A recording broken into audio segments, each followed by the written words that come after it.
I'm currently on the line with the guys at Fragged Out. I'm going to go ahead and give them each a chance to introduce themselves. I'm Eric, vocals. I'm Eric, guitar. I'm Miles, DJ. I'm Keith, bass. I am Sam, drums. Perfect. All right. Well, thank you guys for joining me. I appreciate it. So this interview series is pretty much targeted at kind of identifying the moment when people figured out that they wanted to be a musician, or the environment that they're in that kind of inspired them to get into music. So briefly, why don't each of you take a turn kind of discussing what the environment was like when you kind of figured out that music was going to play a larger part of your life? Rock band. I was gonna interject and say Guitar Hero, because like Guitar Hero 2 came out, and I was like, man, I want to play guitar for real. Yeah, I couldn't find anyone to play for real, so I had to resort to video games. Hey, Rock Band wants to start a rock band, and also. Well, I think like for me anyway, it was just like for anyone, always finding a passion and something you always wanted to do, and I gravitated toward music because music, I always say, is a form of communication in some ways. And like some of my best friends, even you guys, like, are some of the most creative people I know. And when it comes to music and all that, I've learned so much, and makes me a better person to understand like sampling, DJing, and understanding music and music theory and all that. So that's where my inspiration came from, and just like life in general. Going through it. I've been spinning music since I was like 5. My mom let me terrorize her with Michael Jackson's Thriller record in the garage, and from there on out, it's been drums and bass, like from the get-go, dude. I've got a huge inspiration from my dad, and actually both my parents. My mom's mom was actually an opera singer, and she sung to me every single night, like every time I went to bed. And that kind of resonated with me a bit of just wanting to do something with music. But my dad is the one that really got me to start doing, actually, learning about, particularly drums and, performing and, building a community with people who also enjoy music as well. All right. So it sounds like everybody kind of has a bit of a varied history about how they kind of got into music, but eventually you kind of all figured out that that's kind of where you wanted to be. Tell me about the process of actually learning and developing your skill with your instruments. And some of you kind of had that kind of ingrained environment where you grew up around it, versus a couple of you kind of chose the path indiscriminately. What was the process like for you to actually learn your instrument? Well, I started freestyling when I was in high school, and against like different kids in the hallway and stuff. Battle rapping was kind of the way to go. And then tried to pursue that for a little bit before getting into art. And then I was told by a couple people that I had a decent screaming voice. And then just hanging out with people in the scene and booking shows like that, I was like, well, I want to give it a go. Well, I like after the whole me playing Guitar Hero 2 at that time, which is like, how long ago that game came out? Like 2009, 2010? Yeah. I think my mom surprised me with like a starter guitar, and then just like knowing how to like tune the thing, and learning tabs helped me, because I didn't know anything about like notes or anything, or any of that ear training stuff. But learning tabs kind of helped me kind of understand the guitar more, and then I can mess with other tunings down the road. So like learning tab from Green Day, Blink-182, those were like big inspiration to how I am as a guitar player today, and able to branch off to like metal and other different types of genres. So that's how you can tell from in the songs my guitar playing comes from those influences. And for me, the whole DJing stuff, it started back in like, I want to say 2015. And during a previous band, kind of learning sampling and all that stuff with Machine and all that. Big inspiration for me was Linkin Park, obviously. Listened to that growing up, and it was been an inspiration of mine. They really speak to me in a lot of ways when it comes to electronic and their, rap, rock, and electronic instrumentals and all that kind of mash together. And I really like that. And so that inspired me to get into music more. And that inspired me for me to get a machine and start like doing stuff. And it kind of worked out in my previous band. So I am now doing it with this group. Like I hope I can make that sound for them. And as far as bass is concerned, that was actually my second instrument. I started playing music on the drums. Got super influenced by like death metal bands and like deathcore bands, stuff like, Deicide and Meshuggah, all that stuff. And from there, it was just a bunch of dudes wanting to play like Korn covers in like 8th grade and stuff like that. And that nu metal was kind of how I got into playing bass. So like nu metal, death metal, all that kind of stuff. I feel like it's given me a crazy variety as far as like influence is concerned, but brings a percussive element to the bass too. I think playing with Sam kind of keeps me in my pocket, and we kind of work off each other, and it's been working pretty fun and awesome lately. Awesome. That's very cool. Thank you all for sharing that. So tell me about how many iterations of different bands you guys have been through. I know some of you kind of said that you've been through a couple bands. I just kind of want to get a sense of how long it's kind of taken you all to kind of get this project together. For me, it's been over 10 years. Sam and I actually started in a band together about 5 years ago, I'd say. And that kind of mutated into a couple bands in the scene, like Courier and Sledge. And it was originally called Wretch Like Me. And now we're all still friends. We're just all in different bands now.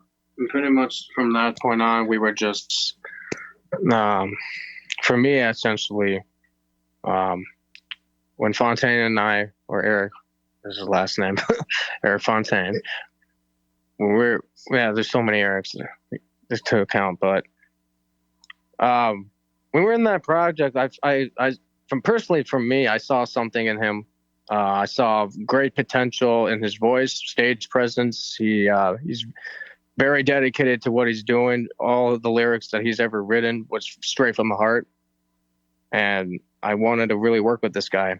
And I guess we were leaving one day, and I went up to him. I'm like, yo, man, I love what you're doing. I can kind of see us doing a project together. Are you interested? And then, here we are. So it's been one hell of a ride. It's been great. So to add to what Sam is saying, also me, Sam, and Miles, we're in a band. It's pretty much since high school, right? Oh yeah. Yeah, that pretty much lasted like pretty much a decade, and I think we've learned so much from that band.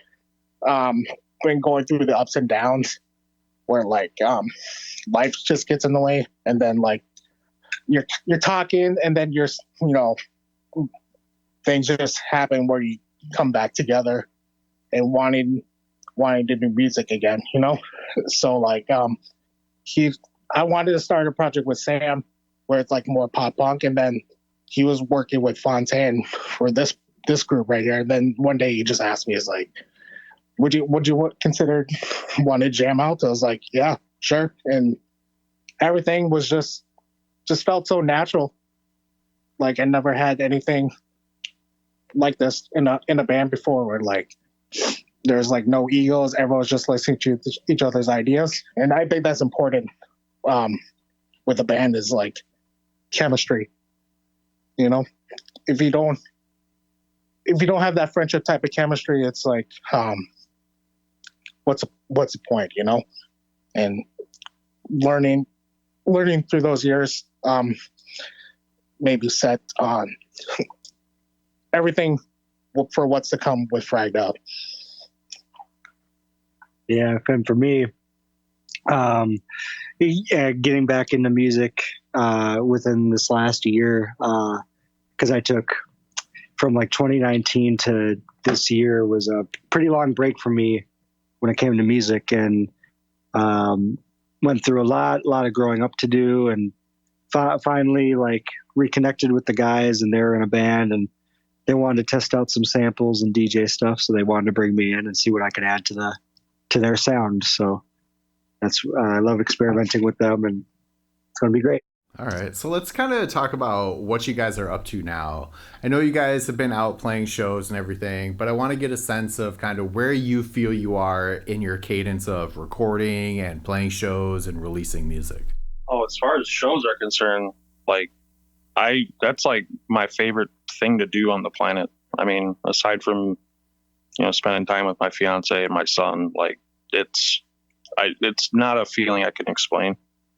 I'm sure other musicians could articulate that better than I can, but yeah, it's the best thing in the world. I love playing anytime, even if it's for practice, even doing a little sound check, whatever, but playing in front of people is the best. All right. And are you guys currently in the process of recording any material, or are you just focused on kind of getting your stage presence down? Yeah, we literally just got done recording our single. It's called Stabbed in the Back, and it's featuring our good friend, Jay Rowe. Shout out to him. Jay Rowe, man. Spit bars like no other. Check him out if you can. That's been released. And for shows, we've got shows booked all until, what? May or June? Yeah. Every single month until now, so... Yeah, we're pretty busy for the most part. Pretty sure there's gonna be other shows, but we haven't released it yet. So, and Friday, as this podcast is being interviewed, we got one on the 14th. I don't know if they'll be out on that time, but we got another one March 5th, and then the 29th at Flying V. Hasn't that been announced yet, but. Hopefully by the time this podcast comes out, it'll probably be announced on our socials. So yeah, we kind of made a name for ourselves as being the band that's just down whenever. So we just started jumping on bills last year. I think we started around like May or June, and just jumped a bunch of local shows and started getting a following here. So now we're trying to branch out, kind of start doing like a regional tour. And then after that, we'll try to hit the coasts. Yeah, and also too, to interrupt, I mean, shout out to... This goes out to all the bands that we've performed with through last year and up to now, Shout out to every single band that we've performed at. Thank you so much, you guys. It's been great meeting you guys, getting to know you as musicians and as people. Yeah, I saw on one of your recent flyers you played with Better Broken, and I'm pretty sure I've interviewed one of those guys. Was it who was it? Probably Matt. Yeah, Matt. Matt or Greg. Unfortunately, I don't know the name. I recognize that band name as somebody that I've interviewed. That's fair. Yeah, no, they're good guys. We're still learning names, but like those guys, the guys in Better Broken are awesome dudes. Like they're just they're easy to talk to, and then we just love having fun, and like the 2 shows we played with Better Broken is just nothing but positive, so yeah, their music hits hard. Yeah, hard. They bring that heavy. They slap you in your face. Oh yeah, without the physical part up, but you get slapped in the face. All right, well, so we kind of covered what you guys are up to right now, where you're going, and what kind of your hopes are. Where can people find you, check out your tour calendar, and come out and see you? Instagram, Fragged Out MPLS. And Facebook, Fragged Out, and I'm pretty sure we got like SoundCloud or we're on all streaming services. Bandcamp, you can go on Bandcamp too and purchase the EP if you want. So you got some YouTube. You can even go on Apple Music, and you can mute Fontaine's vocals and just hear our instrumentals in that. Yeah. What do you think of that? That works for us, So I don't recommend that. Apple Sing, yeah. What's it called? Apple Sing? Or Apple Sing or something like it. You can mute any song. It depends. Yeah, if any audiophiles want to critique everything, just just do that, so. Yeah. All right. So I always like to give the people that I'm interviewing the opportunity to put out their last word. So what's a message that you have that you want to share with other people? For me personally, is if you're a musician and you're kind of you're kind of shy, awkward, you think people don't accept you, and and you're just doing your best to be a part of the world. Just know that you are a part of the world, and you're doing a fantastic job of it. Just keep doing what you're doing. Keep high hopes. We're all in this together. Never stop playing music, because music runs through all of us. 100%. I say, like, if you're in your 30s and 40s, and you don't think you think it's too late, it's never too late, man. I think if you want to do something, you're going to do it, And I think get songwriting, guitar playing, whatever it is you want to do. Be a painter for for example, if it's never too late to start whatever you want to do. And I think it's not just music wise, it can be applied to life, because you live one life. I think you should just do what you want to do. And yeah, man, just do it, No, don't have any self-doubt about it. Just attack it, and just if you have to be a one-man crew, so be it, And then as long as you like what you're doing, and then other people are going to come around and want to be part of what you want to do too. So I think that's important for bands trying to find members too. So Never give up. Take care of each other and party on. Party on, guys. Yep. And always just believe in yourself, and never give up on yourself. Always try to stay positive, even in the hardest times. Luckily, when you're in a band, you have people around you that can lift you up. And with that, just always believe in yourself. Believe in yourself. And don't forget to change your strains.